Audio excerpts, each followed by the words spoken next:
참 잘 나오셨습니다. 새벽에 또 특별히 우리 기도의 11조에 여러분들이 많이 나오셔서 말씀 듣고 기도하시니 너무 감사합니다. 평상시보단 2배 정도 나오시는 것 같아요. 또 우리 유튜브로도 보면 한 350명 정도 우리 교우들이 들어오셔서 또 예배를 같이 드리십니다. 우리가 하나님을 갈망하고 말씀을 사모할 때 하나님의 크신 은혜가 임하게 될 줄로 믿습니다. 오늘 본문의 말씀을 중심으로 겸손의 왕, 인류의 소망 예수 그리스도라는 제목으로 함께 말씀을 나누겠습니다. 삼국지에 보면은 이제 지도자들이 여러 명 나오죠. 여러분들은 어떤 사람이 마음에 드십니까? 조조, 유비, 손권 뭐 이런 등장인물들이 나오죠. 이 사람들의 리더십의 모습이 좀 더 다릅니다. 조조는 어떤 사람입니까? 머리가 참 좋은 사람이죠. 결과를 위해서는 수단과 방법을 가리지 않는 사람, 처세꾼입니다. 적이라 할지라도 마음에 들면 어떻게 해서라도 자기 편으로 만드는 그런 사람입니다. 유비는 한마디로 덕장입니다. 나라에 대한 충성심 그리고 사람에 대한 의리를 지키는 사람입니다.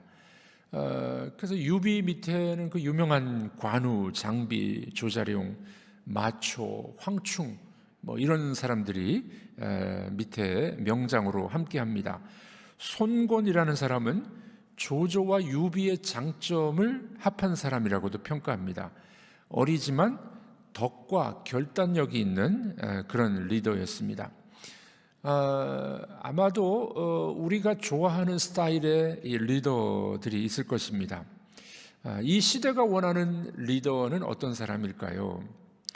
오늘 본문에 예루살렘에 입성하시는 예수님의 모습이 등장합니다. 마태복음을 비롯해서 이 공간복음서에서는 예수님이 예루살렘 입성하고 그 다음에 그 한 주 동안의 이 고난주간 그리고 십자가를 지심 요 기간을 클라이맥스입니다. 제일 절정의 기간을 그렇게 그려주고 있습니다. 인간을 위해서 이 땅에 오신 예수님의 고난 그리고 십자가 지심 그리고 부활하심 이것이 복음의 핵심이 아니겠습니까? 그래서 이 공간복음의 저자들은 예수님의 마지막 한 주간의 기사를 거의 뭐 반절 이상 차지하도록 그렇게 기록을 하고 있는 것입니다. 십자가를 지고 예루살렘 성으로 들어오시는 그분, 도대체 그분은 누구냐 하는 겁니다. 우리 사복음서의 주제가 뭡니까? 도대체 이분은 누구냐? 그 질문에 대한 대답입니다. 이분은 하나님의 아들이시요, 우리를 구원하러 이 땅에 오신 메시아이십니다. 이 공간복음의 이 사복음서의 이 저자들의 주제는 그거예요. 도대체 그분은 누구냐? 오늘 본문에도 나오죠. 이는 누구냐? 누굽니까? 하나님의 아들이시요, 이 땅의 구세주로 구속주로 오신 분이십니다. 자, 오늘 본문에서 우리는 예수님이 어떤 분이시고 또 어떤 리더십을 보여주셨는지를 함께 살펴보기를 원합니다. 먼저 예수님은 다윗의 후손으로 오신 분이십니다. 이스라엘의 소망은 뭐였습니까? 메시아가 오셔서 다윗과 같은 왕이 오셔서 자기들을 구원해 주기 위한 것이었습니다. 정치, 경제, 사회 모든 분야에서 자기들을 구원해 줄 그런 메시아를 원했던 것이죠. 이 유대인들의 소망을 잘 그려준 것이 요한계시록 5장에 나옵니다. 우리 한번 읽어보도록 하겠습니다. 장로 중에 한 사람이 내게 말하되 울지 말라, 유대지파의 사자 다윗의 뿌리가 이겼으니 그 두루마리와 그 7인을 떼시리라 하더라. 네, 유대인들의 소망은 뭐냐면은 유대지파의 사자 다윗의 뿌리가 이기기를 원했던 것이었습니다. 유다 지파의 상징적인 그림이 사자로 나오죠. 사자, 다윗의 뿌리, 다윗의 후손을 말합니다. 자, 그러니까 유대인들은 자기들의 정치, 경제, 사회적인 어려움을 이 막강한 힘을 가지고 다윗적인 힘을 가지고 올 메시아가 구원해 주기를 원했던 것이었습니다. 얼마나 기대감이 컸겠습니까? 자, 그런데 이 요한계시록 5장 5절의 말씀은 그 다음 절에 의해서 해석됩니다. 성경을 읽으실 때는 앞뒤 전후 문맥을 잘 보셔야 돼요. 앞에 나온 것을 뒤가 해석을 해주는데 6절이 이렇게 해석을 해줍니다. 읽어보겠습니다. 내가 또 보니 보좌와 네 생물과 장로들 사이에 한 어린 양이 서 있는데 일찍이 죽임을 당한 것 같더라. 유대 지파의 사자 다윗의 뿌리라고 이야기했는데 6절에 보니까 어떻게 됩니까? 어린 양으로 나옵니다. 일찍 죽임당한 양으로 나옵니다. 어린 양은 유월절 어린 양이죠. 이 어린 양의 희생을 통해서 출애굽 또 이 우리의 죄 속함을 예표적으로 보여주지 않았습니까? 그래서 이 메시아가 나왔는데 이 메시아가 보니 죽임당한 어린 양이에요. 그분은 어린 양이셨습니다. 희생당하신 분으로 오셨다는 것입니다. 이것이 바로 복음의 역설입니다. 패러독스, 복음의 역설이에요. 막강한 힘으로 오셔서 우리를 구원해 주기를 원했는데 이분은 하나님의 아들로 오셔서 어린 양으로 죽으셨다, 희생하셨다 하는 것입니다. 왜요? 우리에게 평화를 주시기 위하여, 우리의 죄를 용서하시기 위하여 어린 양으로 죽으셨다 하는 겁니다. 자, 그래서 오늘 본문은 예수님이 평화의 왕으로 오셨다는 것을 보여주기 위해서 나귀 새끼를 타고 들어오십니다. 당시 왕은 그 당시 이스라엘은 말이 별로 없었습니다. 그래서 전시에는 말을 탔고 평화시에는 나귀를 탔습니다. 평화시에 나귀를 타고 다녔던 왕들처럼 예수님은 평화의 왕으로 오셨기 때문에 나귀를 타고 오십니다. 뿐만 아니라 스가랴서의 예언을 성취하기 위함이셨죠. 평화의 왕이 평화의 도성 예루살렘, 샬롬 예루살렘이죠. 평화의 왕이 평화의 도성에 들어오시게 되는 것입니다. 이분이 바로 메시아이시고 이 예루살렘이 들어오셔서 죽으러 들어오시는 거죠. 죽으러 들어오시는 겁니다. 그래서 이 땅에 평화가 이루어지게 되는 것입니다. 예수님이 지금 입성하시는 이 길이 어떤 길이냐면 BC 330년경에 20세밖에 되지 않았던 이 알렉산더 대왕이 소아시아 일대를 정복합니다. 마케도니아, 이집트, 인도에 이르는 넓은 땅을 점령하게 됩니다. 이 알렉산더 대제가 예루살렘도 정복했죠. 그래서 이 알렉산더는 가는 곳곳마다 승리를 하게 됩니다. 세계 역사를 바꿔갔던 인물이었었습니다. 자, 그런데 하나님께서는 그 알렉산더를 그냥 두시지 않죠. 그의 나이 33세에 죽습니다. 그리고 그 마케도니아, 그리스는 이 마케도니아 제국은 더 이상 존재하지 않습니다. 그 후 300여 년이 지나고 난 다음에 이 알렉산더 대제가 걸어갔던 그 길을 지금 예수님이 걸어 들어오시고 계십니다. 알렉산더는 승리의 깃발을 말을 타고 들어왔는데 예수님은 그 길을 들어오는데 나귀를 타시고 평화를 선포하시면서 그 길을 걸어 들어오시고 있는 것이었습니다. 그럼 얼마나 이 대조가 되고 대비가 되는 이야기입니까? 알렉산더는 칼로, 힘으로, 군사력으로 정복하려고 그랬어요. 예수님은 사랑과 평화와 희생으로 이 땅을 정복하시기 위해서 지금 걸어 들어오시고 있었던 것이었습니다. 그 예수님을 환영하던 사람들, 평화의 상징인 종려나무 가지를 흔들고 있습니다. 그리고 외치죠.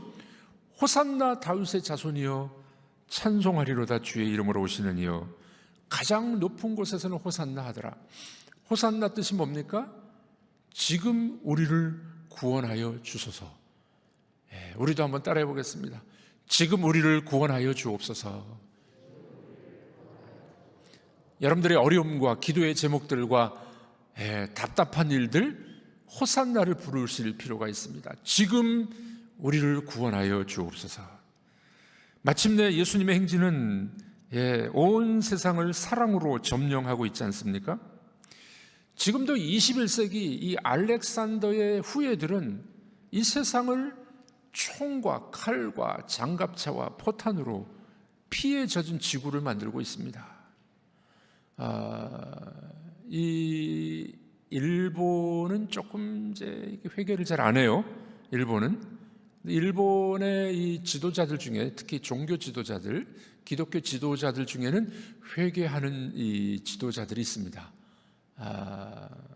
독일은 좀 회개를 잘 하죠. 독일은 자기들의 선배들이 이 유럽 전역을 수천만 명을 죽였는데 거기에 대한 죗값을 어떻게 해야 될까 하면서 회개를 많이 합니다.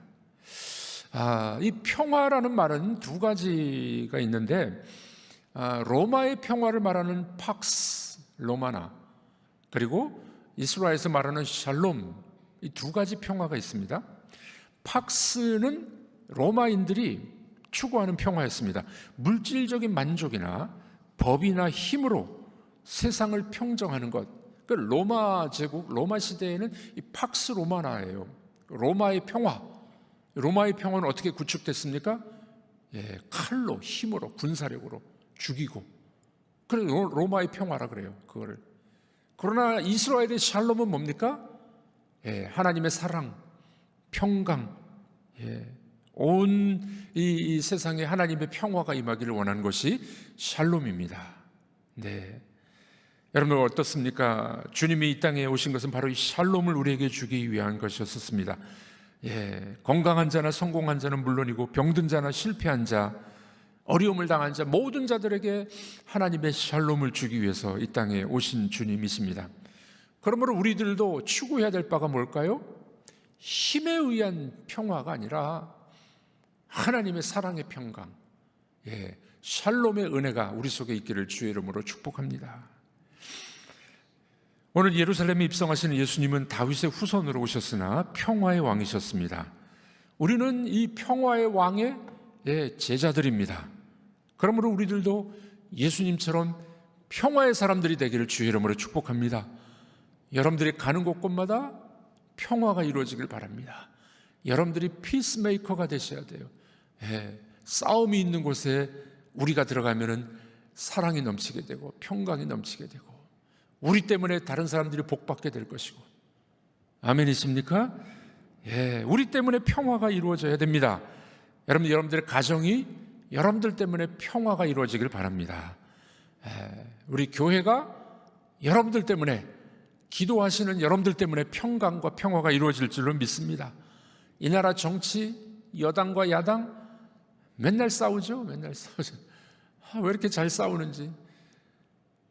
재밌고 웃긴 건 뭐냐면요, 국회에서는 그렇게 싸우는데요, 나오면 또 손잡고 같이 술 먹고 뭐 같이 여행 다니고 그래요. 웃긴 사람들이에요, 웃긴 사람. 우리나라 정치에 하나님의 샬롬이 임하기를 주님의 이름으로 축복합니다. 기도하시기를 바랍니다. 정쟁이 아니라 사람을 살리는 정치, 우리가 가는 곳에 하나님의 평강이 임하기를 기도하시기를 바랍니다. 자, 예수님은 이런 평강의 왕으로 이 땅에 오셨어요. 그런데 그분은 겸손하시기까지 했습니다. 겸손한 왕이었습니다. 주님은 평강의 왕이셨습니다. 그러나 주님은 의도적으로 예언의 말씀을 이루시기 위하여 나귀를 타십니다. 나귀를 타심은 스가랴 9장 9절을 이루시기 위함이죠. 우리 한번 읽어보도록 하겠습니다. 시온에 따라 크게 기뻐할지어다. 예루살렘에 따라 즐거이 부를지어다. 보라, 내 왕이 내게 임하시나니 그는 공의로우시며 구원을 베푸시며 겸손하여서 나귀를 타시나니 나귀의 작은 것 곧 나귀 새끼니라. 네, 평화의 왕으로 오신 주님은 겸손하셨습니다. 그래서 나귀 새끼를 타셨어요. 네, 주님은 그래서 겸손의 대가이십니다. 여러분들, 우리 주님의 제자들로 주님을 따라가는데 겸손의 대가이신 주님을 조금이라도 본받았으면 좋겠습니다. 늘 겸손한 하나님의 사람들이 되기를 바랍니다. 주님은 이 겸손의 모습을 보여주셨길래 우리 그리스도인들의 가장 큰 덕목 중에 하나는 바로 겸손입니다. 예. 알기는 잘 알아요, 그렇죠? 우리 모르는 사람이 어디 있겠습니까?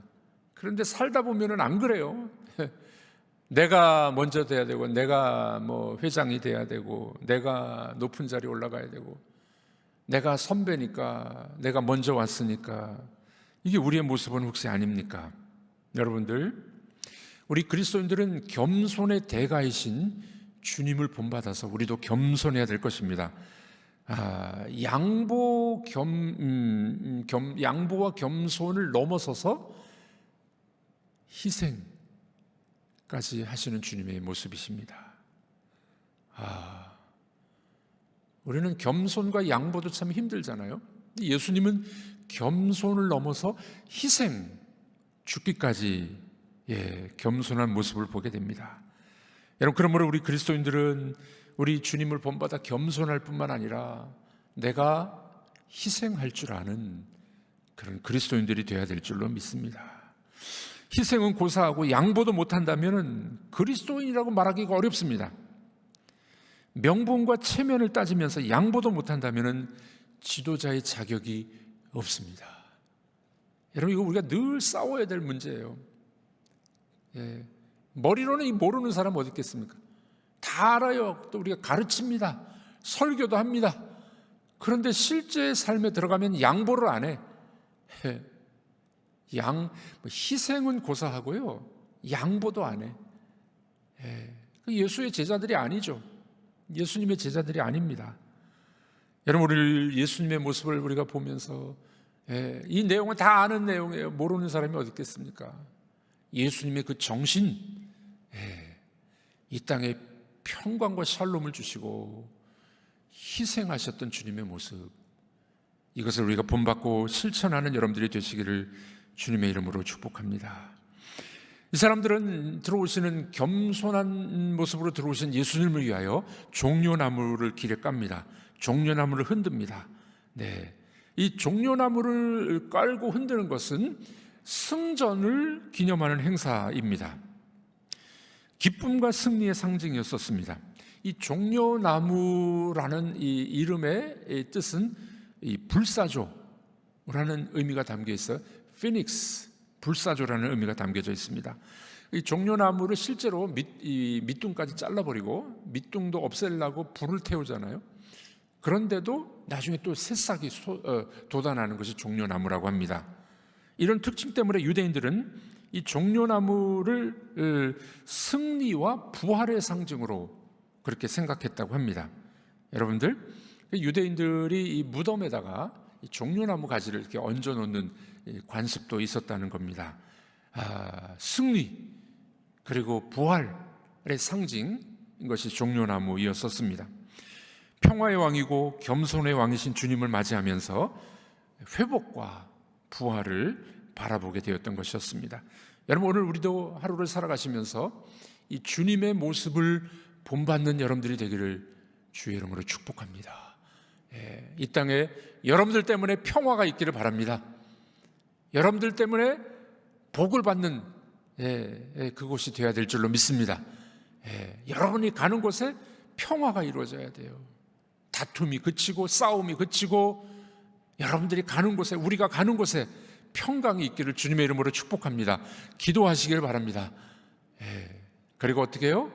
겸손의 대가들이 되셔서 우리 주님을 따라가는 주님의 제자들이 되시기를 바랍니다. 이분이 바로 누굽니까? 우리의 소망이요, 우리의 기쁨이신 예수 그리스도이십니다. 여러분들도, 우리들도 주님의 제자로 살아가셔서 이런 분들이 다 되시기를 주님의 이름으로 축복합니다. 기도하겠습니다. 하나님 아버지, 우리 주님께서 나귀를 타시고 예루살렘에 입성하셨습니다. 그것은 바로 우리에게 평화를 주시기 위하여, 우리 죄를 속하기 위하여 겸손의 모습으로 들어오신 줄로 믿습니다. 이 주님을 우리가 바라보면서 주님을 닮기를 원합니다. 하나님, 우리가 가는 곳에 평화가 이루어지기를 원합니다. 우리가 겸손한 사람들이 되게 하여 주셔서 우리를 통하여 하나님의 영광이 드러나기를 간절히 기도하오며 예수님의 이름으로 기도하옵나이다. 아멘.